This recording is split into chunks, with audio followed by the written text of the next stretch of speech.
من فيض مولانا الغفور قرآن رب العالمين جاء لنا نبراس نور فيه السعادة واليقين أسمى المعاني في السطور نسمو بها دنيا ودين نلقى الشفاعة في النشور بدلائل النور المبين في حفظه تحلو الأمور ما خاب من يرجو المعين نلقى الشفاعة في النشور بدلائل النور المبين بدلائل النور المبين.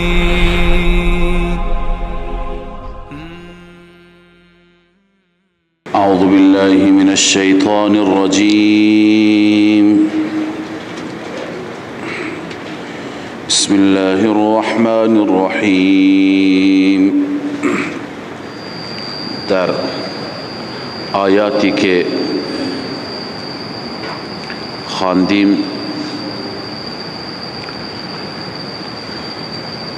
در رابطه با منافقین و زجر بر علیه منافقین بود. الله تعالی بعضی از خباثات اونها را و بعضی از خیانتهای اونها را یادآوری فرمودند. و اذا جاءهم امر من الامن، هم در بیان بعضی از این صفات اونها و عادات اونهاست که الله تعالی مورد مذمت و نکوهش قرار میدهد. آنچه که در این آیه شریفه هست اینه که هرگاه خبری از اخبار مسلمانان به گوششان میرسید، چه خبر خوشحال کننده بود چه خبر ناراحت کننده و نگران کننده بود، چنان خبری که باید آنها خبر را افشا نمی کردند، پخش نمی کردند، ولی اونها فوراً خبر را منتشر می کردند، پخش می کردند و همه را آگاه می ساختند. لذا الله تعالی می فرماید وقتی که خبر خاصی به گوششان می رسید، اگر این خبر را به رسول الله صلی الله علیه وسلم می رساندند یا به بقیه مؤمنین اولو الامر، کسانی که تدبیر دارند، کسانی که صاحب رأی هستند، صاحب عقل هستند، مثل اجله صحابه، این بهتر بود. ولی اونها درنگ نمی کردند، صبر نمی کردند، با اینها که صاحبان رأی بودند مشوره نمی کردند و اخبار را فوراً منتشر می کردند. الله تعالی می فرماید و اذا جاءهم امر من الامن او الخوف اذاعوا به، هرگاه پیش آنان می آمد امری از امن، خبری که حاکی از امنیت بود، او الخوف، یا در آن خوفی، رعبی، وحشتی چیزی بود، اذاعوا به، آن را منتشر می کردند. خب مراد از امن مفسرین نوشتند که غلبه هست، پیروزی هست. امر من الامن، هرگاه که خبر پیروزی می آمد، چون که پیروزی حامل امن هست. هر جا که سپاه مسلمانان غالب بشه، برای مسلمانان، برای دارالاسلام امن می آورد، خطر دشمن را کم می کند. پس مراد از امن غلبه هست، موفقیت هست. او الخوف، و مراد از خوف مغلوبیت است، شکست هست. یعنی جایی در جبهه ها خبر شکست می آمد. خب شکست باعث خوف میشه، شکست سبب میشه که بیم این برود که دشمن جلوتر بیاد. چنانچه علامه اندلسی در تفسیر بحر المحیط می نویسد ان الرسول کان اذا بعث سریه، رسول الله صلی الله علیه و سلم هرگاه که گروهی را برای جهاد میفرستادند، سریه را میفرستادند، سریه اونی که خود رسول الله همراه نباشد، فغلبت او غلبت، این سریه یا پیروز میشد یا مغلوب، تحدثوا بذلك و افشوا، به محض اینکه خبر به منافقین میرسید با هم صحبت میکردند، تحلیل میکردند و پخش میکردند، منتشر میکردند. ولم یصبروا، صبر نمیکردند. قرآن میگه که اگر اونها پخش نمیکردند، اونها صبر میکردند، اخبار را به رسول الله منتقل میکردند، به کبار صحابه منتقل میکردند، این بهتر بود. اون وقت رسول الله صلی الله علیه وسلم و بزرگان صاحبان رأی و فکر اونها تدبیر میکردند آیا این خبر را منتشر بکنند یا نکنند. اما منافقان از آن جایی که خیرخواه نبودند اونها مشوره نمیکردند، فوراً اخبار را منتقل میکردند، شایع میکردند. لذا الله میفرماید و اذا جاءهم امر من الامن، اگر پیش آنان می آمد امری از غلبه او الخوف یا مغلوبیت مؤمنین، اذاعوا به، اون را منتشر میکردند. ولو ردوه الى الرسول، و اگر آن امر را، آن خبر را رد میکردند به رسول یا به اولی الامر از خودشان، لعلمه الذین، ضمیر هو به طرف امر می رود، لعلمه الذین، می دانست اون امر را، یعنی تشخیص می داد، درک می کرد، الذین یستنبطونه، اونهایی که اون خبر را استنباط می کردند، سبک و سنگین می کردند، بالا و پایین می کردند، منهم، از همان اولی الامر و رسول، منهم یعنی من الرسول و من اولی الامر، منهم من بیانیه هست، بیان ما قبل هست. لذا اونها می دانستند که این خبر را چی بکنند، منتشر بکنند یا نکنند، ولی اونها نمی کردند. ولو ردوه لعلمه، جواب لو هست. لذا الله می فرماید ولولا فضل الله علیکم و رحمته، باز هم فضل خدا هر جا دستگیر شماست. اگر فضل خدا نبود بر شما و رحمت خدا نبود، لاتبعتم الشیطان، شما پیروی می کردید شیطان را، یعنی ضرر دینی و دنیوی بر شما وارد می شد، الا قلیلا، مگر اندکی. به این خاطر فضل و رحمت خدای عزوجل شامل حال شماست. فقاتل في سبيل الله لا تكلف إلا نفسك وحرض المؤمنين. در آیات گذشته بود حکم سوم این سوره بود و ما لكم لا تقاتلون في سبيل الله والمستضعفين من الولدان الى آخره. اکنون الله تعالی من الرجال والنساء والولدان، الله تعالی باز هم بر اون حکم جهاد اینجا تنویر هست، یعنی توضیح بیشتر هست و ترغیب هست. الله می فرماید فقاتل فی سبیل الله، بجنگید شما در راه الله، لا تکلف الا نفسک، یعنی شما مکلف، تکلیف قرار نمی دهید، در زحمت و در مشقت نمی اندازید مگر خودتون را. مؤمنین را که مجبور نمی کنید. مؤمنین را چیکار کن؟ و حرض المؤمنین، مؤمنان را تحریک کن، تشویق کن برای جهاد. اگر جهاد را شما انجام بدهید، در راه خدا بجنگید، عسى الله ان یکف بأس الذین کفروا. عسى الله، عسى به معنی فعل مقاربه هست، اما وقتی که گفتیم نسبتش به طرف الله باشد معنیش چیه؟ وعده، امید نیست.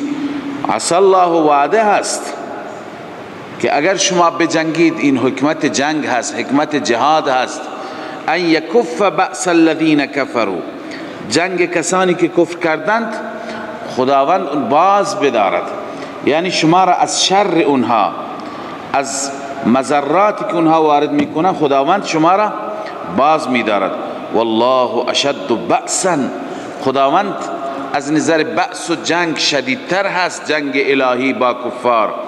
و اشد تنکیلا، و سختتر هست از نظر تنکیل. تنکیل اینجا به معنی تعذیب، عذابی که نکال باشد، عذابی که عبرت باشد، یعنی بسیار سخت دشمنان خودش را به عذاب گرفتار می کند. تنکیلا بنویسید در آخرت. وعده الهی بیشتر برای آخرت است، در دنیا بعضی ها را الله مؤاخذه می کند. بله، حرض المؤمنین فرمود، تحریک مؤمنان و انگیزه ایجاد کردن در مؤمنان چه اجری دارد.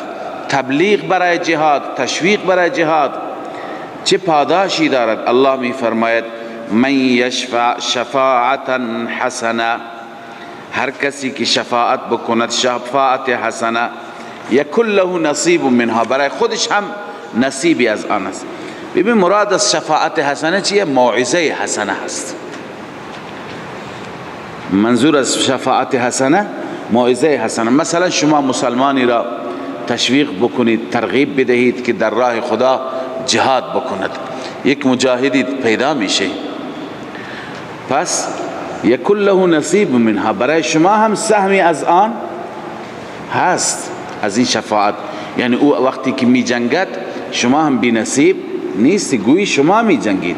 یا شما کسی را تشویق می کنید، موعظه می کنید برای انفاق فی سبیل الله، اون در راه خدا خرج می کند، دین پیشرفت می کند، شما هم نصیبی دارید، شما بی نصیب نیستید، در اون اجر سهیم هستید.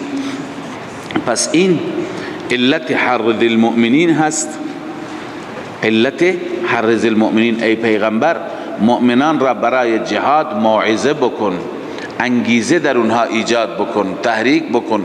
چون که من یشفع شفاعتا، هر کسی شفاعت بکنه، شفاعت حسنه یعنی موعظه خوبی انجام بده، یکن له نصیب منها، هست برای خودش نصیبی از آن.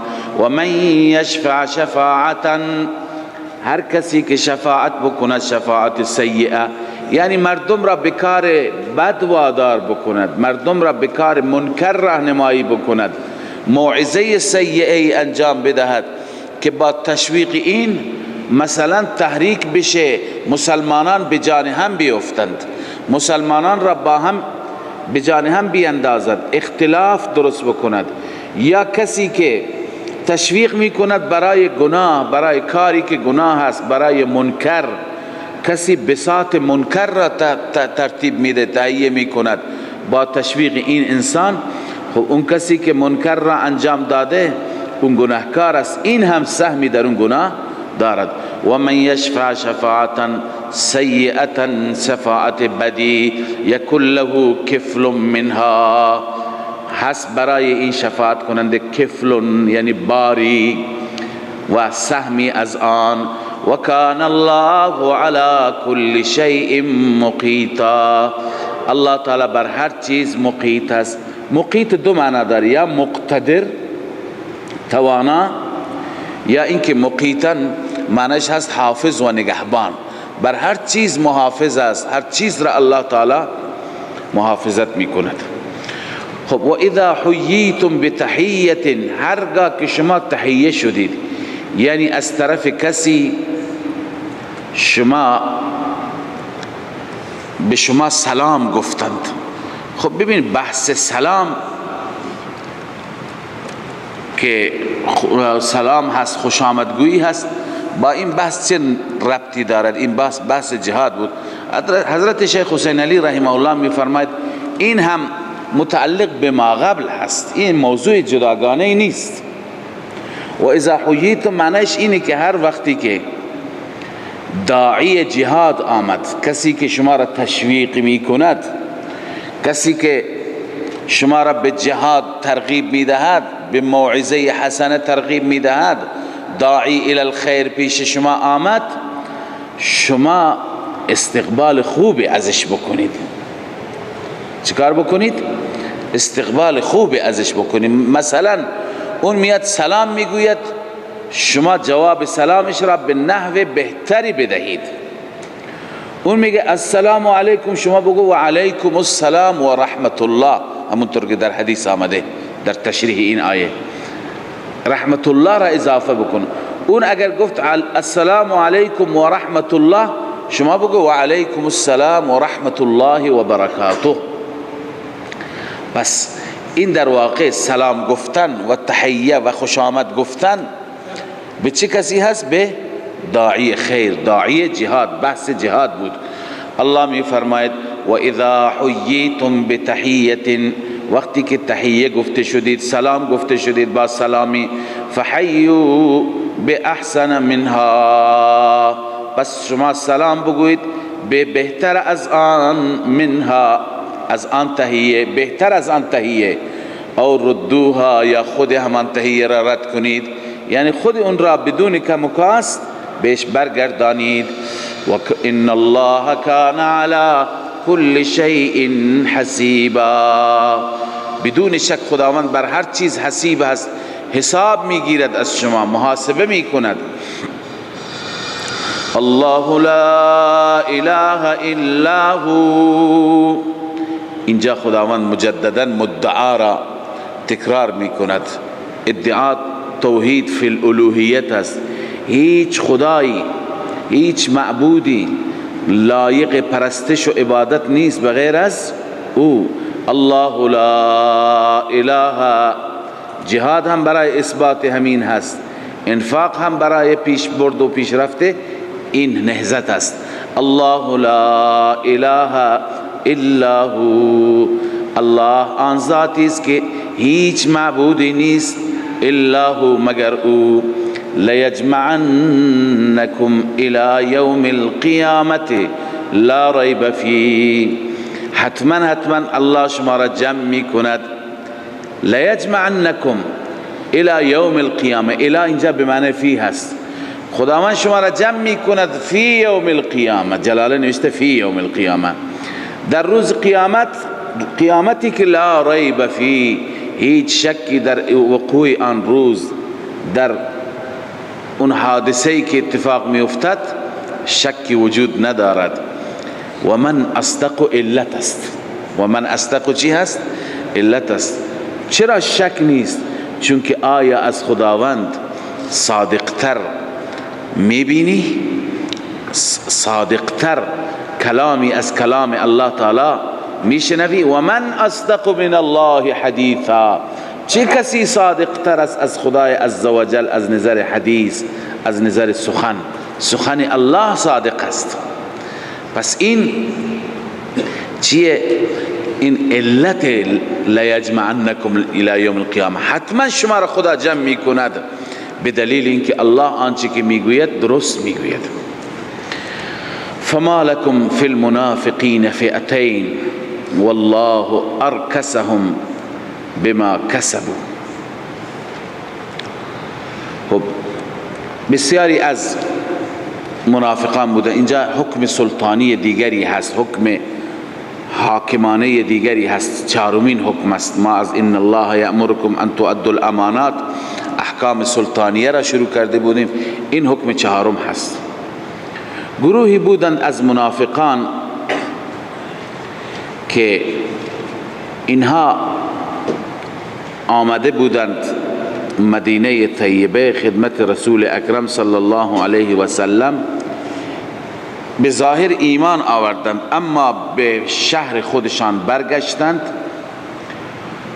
اونجا بیرون از مدینه روستاهای خودشون، جاهایی که خودشون داشتند و اونجا بر علیه مسلمانان اینها کار میکردند، کفار را، مشرکین را حمایت میکردند، با اونها همدست بودند، با اونها به نوعی حلیف بودند.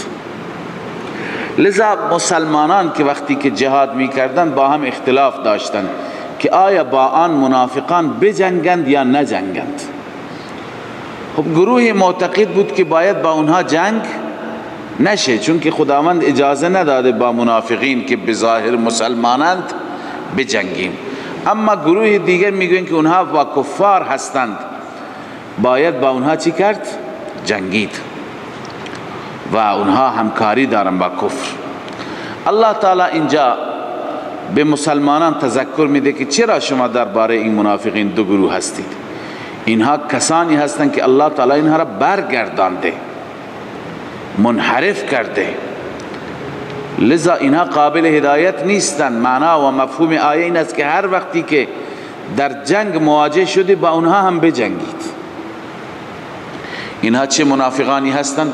منافقانی که با کفار و مشرکین همکاری دارند، پشتیبانی میکنند آنها را در جنگ.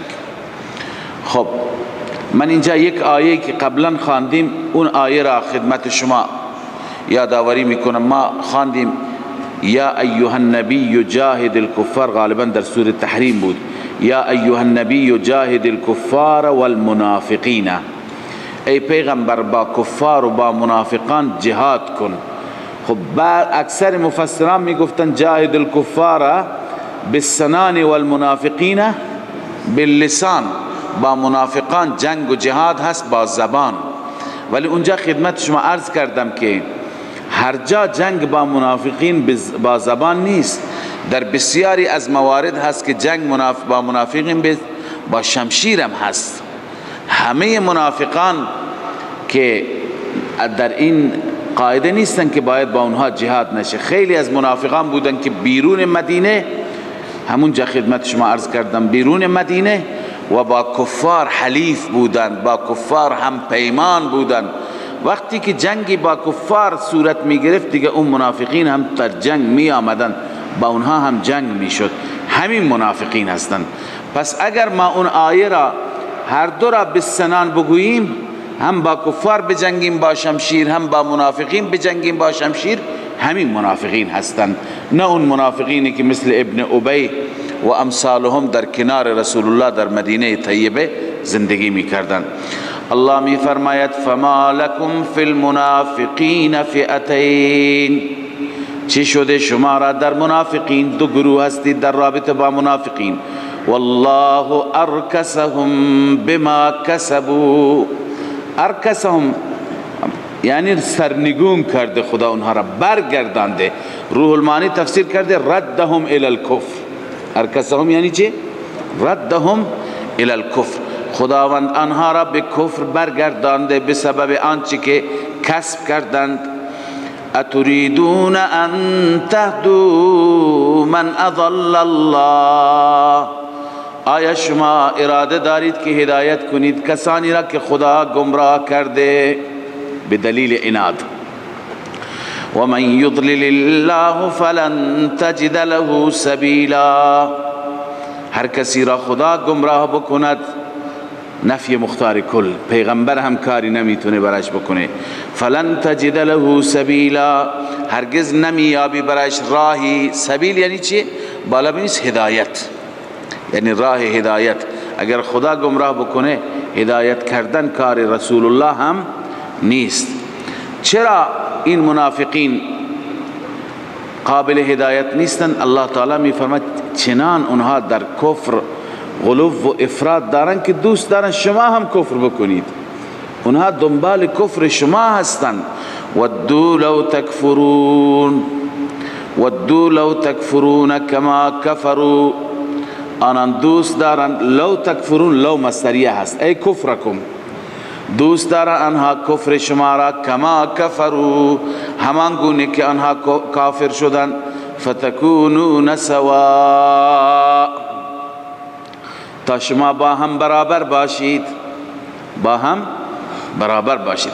لذا الله می فرماید فلا تتخذوا منهم اولیاء، شما از آنان دوست نگیرید، دوست صمیمی دوست شما نیستن. البته علامت اخلاصشون اینه که هجرت کنن بیان مدینه، حتی یهاجروا فی سبیل الله، حتی برای تکمیل اسلامشان هجرت کنند. هجرت که نمی کنند، با کفار خوشحالند و زندگی می کنند و کفار را حمایت می کنند، شما پس چیکار کنید؟ فَإِن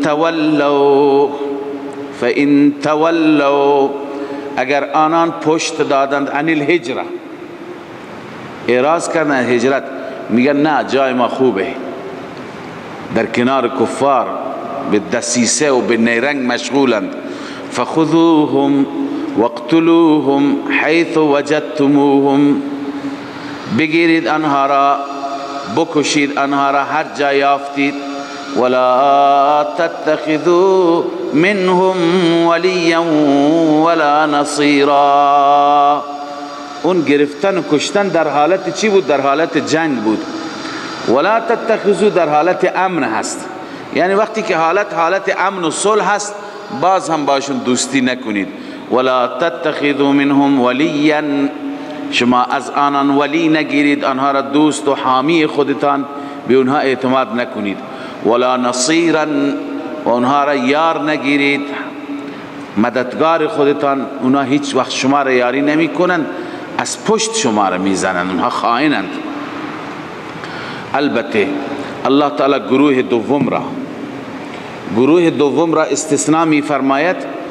کسانی بودند از بعضی از قبائل، از همین منافقین، که اینها، ببین این گروه دوم کسانی هستند که رفتن با کفاری همسایه هستند که اون کفار با شما حلیفند، هم پیمانند، یعنی اینها دوستی دارند، همسایگی دارند، همکاری و رفت و آمد دارند با حلفاء شما، با هم پیمانان شما.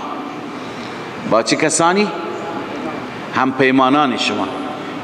آن وقت شما این منافقین را هم با اینها کار داشته نباشید، چون که اینها با هم پیمانان شما در ارتباطند. الا الذين يصلون، گروه دوم که با اونها دستور جنگ نیست، لذا بجنگید مگر با اینها نجنگید، مگر کسانی که یصلون الى قوم بینکم و بینهم میثاق، میرسن اونها به قومی که بین شما و بین آن قوم میثاق هست. بین رسول الله و بین دو قوم، بنو اسلم و بنو خزاعه، پیمان بود. لذا بسیاری از منافقین خودشون را به بنو اسلم و بنو خزاعه رسونده بودند، با اونها بودند. الله می فرماید که شما با اونها نجنگید. او جاءوکم حاصر، این گروه سوم منافقین است. ببینید آن دسته اول از منافقین مجبور بودند که با اون قوم ها حلیف بشن، چون در کنار اون قوم ها زندگی می کردند، بر علیه مسلمانان می جنگیدند. خب با اونها بجنگ. گروه دوم منافقین کسانی هستند که با حلفاء شما مثل بنو خزاعه و بنو اسلم با اونها همسایگی دارند، پیمان دارند. خب چون اونها حلیف شما هستند با اینها نجنگ. گروه سوم منافقین هستند که نه با قوم خودشان ارتباطی دارند و با اونها همکاری دارند، نه با شما، فقط آمدن پیش شما میگن شما با ما کار داشته نباشه، به اونها هم میگن کار داشته. هدفشون اینه که فقط سالم بمانند، یعنی اینها فتنه انگیزی ندارند. پیش شما آمدن تا خودشون را حفظ کنند، به ظاهر اسلام را قبول کردند. پیش قوم خودشون رفتن تا خودشان را حفظ کنند، به قوم میگن ما با شما هستیم. الله می فرماید این گروه وقتی که میاد، او جاءوکم، با اینها هم نجنگید. او جاءوکم حاصرت صدورهم، یا این که پیش شما میاند، حاصرت این جمله حال هست از فاعل جاءو، میاند قد مقدره، در حالی که قد حاصرت صدورهم، سینهشان تنگ هست، یعنی دلشون گرفته توان جنگ را ندارن. ان یقاتلوکم، من ان یقاتلوکم، من مقدر است، یعنی سینه شون تنگ هست و بند هست. من ان یقاتلوکم، از اینکه با شما بجنگند. او یقاتلو قومهم، یا اینکه با قومشان بجنگند. یعنی آمدن پیش شما، نه با شما می جنگن نه با قوم خودشان، هم با شما ارتباط دارند هم با قوم خودشان. لذا اینها هم در استثناء الا داخلند، یعنی با اینها هم جنگ نیست.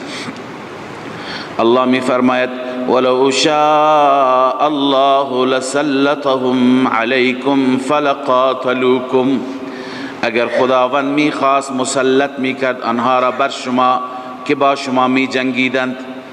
اما خداوند در دل اینها وحشتی انداخته، اینها هم مغمشون اینه که ما نجنگیم با هیچ کسی، نه با مسلمانان بجنگیم نه با قوم خودم.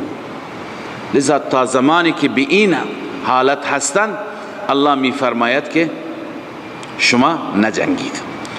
فإن اعتزلوکم، اگر از شما کناره گرفتند، اعتزال جدا شدن را اگر از شما فاصله گرفتند، فإن اعتزلوکم، اگر فاصله گرفتند، فلم یقاتلوکم، با شما نجنگیدند، و القوا الیکم السلم، سوی شما صلح انداختند، یعنی پیام دوستی، پیام صلح، گفتم ما جنگ نداریم. خب شما را هم خداوند اجازه جنگ با اونها نمیده. فما جعل الله لكم علیهم سبیلا، خداوند قرار نداده برای شما بر آنان سبیلی، راهی برای چی؟ برای اخذ و قتل. نه اجازه دارید که خذوهم، نه اجازه دارید که وقتلوهم. این گروه را با این گروه کار داشته نباشید. بله، گروه سومی از منافقین هستند که خداوند، این گروه دوم بود که با اینها نمی جنگیم. گروه سوم هستند که با شما مکر دارند، نیرنگ دارند، فریبکار هستند. اینها چه کسانی هستند؟ ستجدون آخرین یریدون ان یأمنوکم و یأمنوا قومهم، هم به شما اطمینان میدهند هم به قوم خودشان اطمینان، یعنی بین شما و بین قوم هستند. اما به محض اینکه احساس بکنند که کسی از شما ضعیف هست، بر او میتازند، یا اینکه راه شرک و راه کفر هموار هست، به طرف راه شرک با سرعت می روند. اینا چه گروه افرادی هستند؟ تفسیر بحر المحیط نوشته نبه علی طائفة اخرى مخادعه، خداوند اینجا تذکر داد، متنبه فرمود بر یک گروه دیگری که اینها فریبکارند، مخادعه. یریدون الاقامت فی مواضعهم مع اهلیهم، میخواهند در جای خودشون با اهل و عیال خودشون زندگی بکنند. یقولون لهم نحن معکم و علی دینکم، با اونها میگویند ما با شما هستیم، به قوم خودشان و بر دین شما هستیم. و یقولون للمسلمین كذلك اذا وجدوا، به مسلمانان هم همچنین میگن وقتی که مسلمانان را ببینند. بحر المحیط. خب اما هرگاه که راه فتنه فراهم بشه، یعنی برای فتنه انگیزی، اینها هیچ کوتاهی ندارند، فتنگر هستند. این نیست که واقعا مثل گروه دوم که گذشت اینا میخوان خودشون را حفظ بکنن، نه، موقعیت را که مناسب ندانند کار ندارند، وقتی که موقعیت را برای فتنه مناسب بدانند فتنگرند. خدا میفرماید اینها را هر جا دیدید بزنید. الله میفرماید ستجدون آخرین، ان قریب میابید گروه دیگری از منافقین که یریدون ان یأمنوکم، آنها میخواند که شما را هم ایمن بکنند، و یأمنوا قومهم، قوم خودشان را هم ایمن بکنند، بیغم، هر دو را فریب میدهند. كلما ردوا الى الفتنه اركسوا فيها، هرگاه برگردانده بشوند به سوی فتنه ارکسو، الان خواندیم ارکسام یعنی ردهم، برگردانده میشوند فیها در آن فتنه، یعنی در آن فتنه کوتاهی نمی کنند تا جایی که بتوانند فتنگری می کنند. خداوند می فرماید اینها اگر کنارگیری نمی کنند و دخالت می کنند، فإن لم یعتزلوکم، اگر آنها کنارگیری نکردند، گوشنشینی نکردند، و یلقوا الیکم السلام، و یلقوا این عطف بر یعتزلوکم، معنی میشه یعنی لم یلقوا الیکم السلام، اینها پیغام صلح و دوستی نینداختند، ندادند. و یکفوا ایدیهم، اینم عطف بر یعتزلوکم یعنی لم یکفوا، دست خودشون را از شما باز نداشتند، در هر فتنه‌ای برای اونها موقعیت اگر ایجاب میکرد شریک بودن با جنگ. پس شما چیکار کنید؟ فخذوهم واقتلوهم حیث ثقفتموهم، بگیرید آنها را، بکشید آنها را هر جا یافتید، چون اینها مفسدن، فتنگر هستند. و اولئکم جعلنا لكم علیهم سلطانا مبینا، به دلیل فتنگریشان این گروه را الله می فرماید قرار دادیم برای شما مسلمانان، علیهم سلطانا مبینا، بر آنان سند واضح، یعنی همین فتنگری دلیل و مدرک واضحی هست که شما اجازه داری با این منافقان بجنگید. پس تا اینجا بحث منافقین که حکم چهارم بود تمام شد، حکم پنجم شروع میشه. خلاصه این حکم را که این خیلی مهم است، اینه که آیا با منافقان، چون که عموما هم علما میگویند هم مردم عموم میگویند که با منافقان هیچ نوع اجازه جنگ نیست، اونها منافقینی هستند که با ما در یک صفند،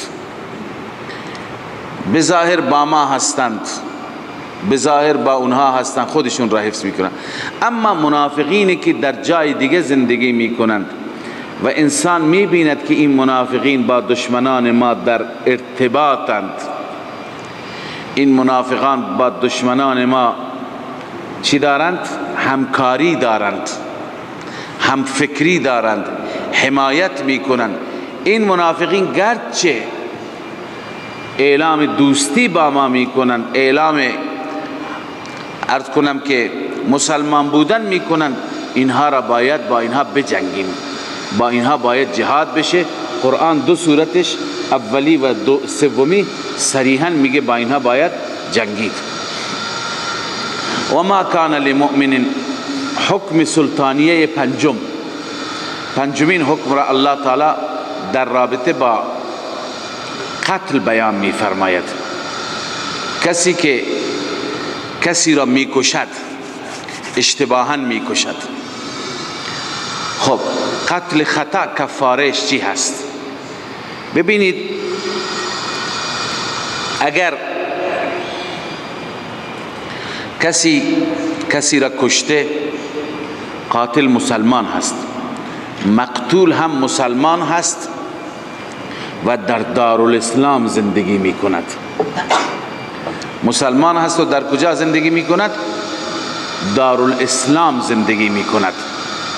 اینجا بر قاتل دو چیز است، یکی دیه هست و یکی کفاره قتل هست. توجه بفرمایید. و ما کان لمؤمن ان یقتل مؤمنا الا خطأ، یعنی در شأن و جایگاه مؤمن نیست که مؤمنی را بکشد، مؤمن هرگز مؤمن را نمیکشد، الا خطأ، مگر خطأ اتفاق بیفته. الله می فرماید و من قتل مؤمنا خطأ، هر کسی مؤمنی را خطأ بکشد، فتحریر رقبة، پس آزاد کردن یک گردن مؤمنه، یک غلام مؤمنی باید آزاد بکند. و دیگه و دیت مسلمه، و همچنین دیهی که تسلیم بکند الی اهله، به اهلش، به اهل مقتول، به اولادش، به ورثش، الا ان یصدقوا، مگر اینکه آنها چی کنند؟ صدقه بکنند. یعنی دیه را بر این قاتل ببخشند، کلش را یا بخشش را، نصفش را، اون وقت دیه بر اون نیست. خب پس غلام آزاد کند، کفاره هست. صورت دوم، ببینید صورت دوم، شما مسلمانی را میکشید که اینجا در دارالاسلام زندگی نمیکنه، در دارالکفر زندگی میکنه. مثلا شما در حال جنگ هستید با کشور کافر، کشور آمریکا، روسیه. خب اون کشور مسلمان کم نداره، شما میزنید تیری را به طرف دشمن، به طرف کافر، ولی مسلمانی اشتباهی کشته میشه. البته بحث جنگ نیست، در جنگ خب دیه نیست. همینطور شما اشتباهاً یک مسلمانی از دست شما کشته میشه، چون که مسلمان در دارالحرب زندگی میکنه، صورت دوم است. بر شما فقط چی هست؟ عرض کنم که کفاره هست، چون مسلمانی از دست شما کشته شد، اما دیه نیست. این صورت دوم. فَإِنْ كَانَ مِنْ قَوْمٍ عَدُوٍّ لَكُمْ، اگر از قومی باشد که دشمن شماست، و هو مؤمن، و اون چیه؟ مؤمن هست، فتحریر رقبة مؤمنه، پس آزاد کردن گردن مؤمنه هست فقط، دیگه دیه نیست، چون اون در دارالکفر زندگی میکنه. این دیه را که ما بدیم، این دیه میره به دارالکفر میرسد، این دیه قابل پرداخت نیست. صورت سوم، کسی هست که بین شما و بین اونها میثاق هست، چه مسلمان، مثلا کشوری هست بین شما عهد و پیمان هست، شما اونجا دست شما خطأ مسلمانی کشته میشه، یا کافر مستأمن، یا مستأمن همونه که در دارالاسلام بیاد امان بگیره، یا کافری که با شما به هر حال معاهد هست. خب در این صورت مثل صورت اولی هست، هم دیه هست و هم چی هست؟ کفاره. الله می فرماید سورت سوم، و این کان من قوم بینکم و بینهم میثاق، اگر باشد از قومی که بین شما و بین آنان میثاق هست، معاهده هست، پیمان هست، فدیه مسلمه، پس دیه را تسلیم بکنید، الی اهله، به اهلش، چون با اونها پیمان دارید، و تحریر رقبه مؤمنه، و غلامی را آزاد کنید، رقبه مؤمنه را آزاد کنید. خب این هر دو، در هر سه صورت فتحریر رقبه مؤمنه بود. اما اگر شما مثل امروز نداشتید غلامی نبود، کفاره چی هست؟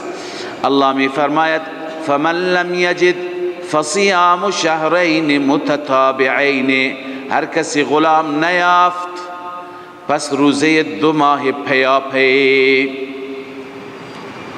2 ماه پیاپی روزه بگیرد، 1 روز قضا نشه، توبه من الله، یعنی برای اینکه رجوعی هست از جانب الله، شما به خدا برگردید، در کفاره این 2 ماه پیاپی روزه بگیرید. عنایت بفرمایید مسئله که مسئله روز است، میخوام خدمت شما عرض بکنم که امروزه قتل زیاد انجام میگیرد، قتل خطا. خب یک انسانی اگر از دستش انسانی کشته میشه، هم کفاره میده به ولی و به ورثه مقتول، و هم دیه میده و هم باید کفاره بده. اما در اتفاقات امروز بعضی وقتا در یک اتفاق خیلی افراد کشته میشه. مثلا یک راننده ای هست اشتباهی میکند 4-5 نفر کشته میشه، یا مثلا راننده اتوبوس هست یک اشتباهی میکنه اتوبوس واژگون میشه، 10-15 نفر کشته میشه، 20 نفر 30 نفر گاهی در یک اتوبوس کشته میشه. خب اگر شما حساب بکنید 30 تا دیه که باید بده، دیه دیگه هر یکی جداگانه هست، برای هر وارثی بده. اما کفاره 30 کفاره میشه 30 تا 2 ماه.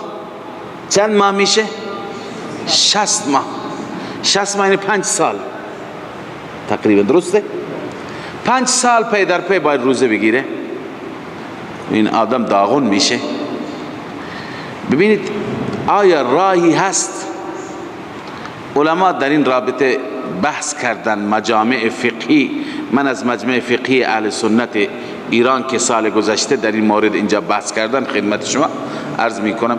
بسیاری از علما معتقدند که کفاره ها مدغم نمیشند، همونطور که هر مقتولی دیهش جداگانه هست، هر مقتولی چی؟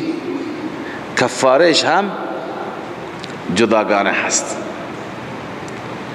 و بعضی معتقدند که کفاره ها چی میشند؟ مدغم میشوند، یعنی یک کفاره برای هر 20 تا 30 تا چی میکند؟ کفایت میکند. به هر حال یک مسئله هست، مسئله جدید که در قرآن و سنت نمونهش و عرض کنم که صورت مسئله وجود ندارد. این اجتهاد فقهای معاصر هست که بسیاری معتقدند که کفاره بده، همون یک کفاره رو بده و از الله عزوجل چی بکند؟ احتیاطاً استغفار هم بخواد، چون که این همه کفاره چی هست؟ مشکل هست، ممکن نیست. چون در بعضی جاهای دیگر کفاره ادغام میشه. مثلا شما یک جای قسم میخورید که از این خوراک نخورید، بعدا قسم میخورید که وارد این خانه نشید، چند تا قسم بخورید. الان اگر همه اینها را شکستید، یک کفاره برای همه قسمات چی میکند؟ کفایت میکند. اما در قتل چون میگه هر مقتول جدا هست، بعضی فقها میگن یک کفاره کفایت نمیکنه، بعضی اونجا قیاس میکنه میگه یک کفاره برای همه کفایت میکند. صدق الله مولانا العظیم. من فيض مولانا الغفور قرآن رب العالمين جاء لنا نبراس نور فيه السعادة واليقين أسمى المعاني في السطور نسمو بها دنيا ودين نلقى الشفاعة في النشور بدلائل النور المبين في حفظه تحلو الأمور ما خاب من يرجو المعين نلقى الشفاعة في النشور بدلائل النور المبين بدلائل النور المبين.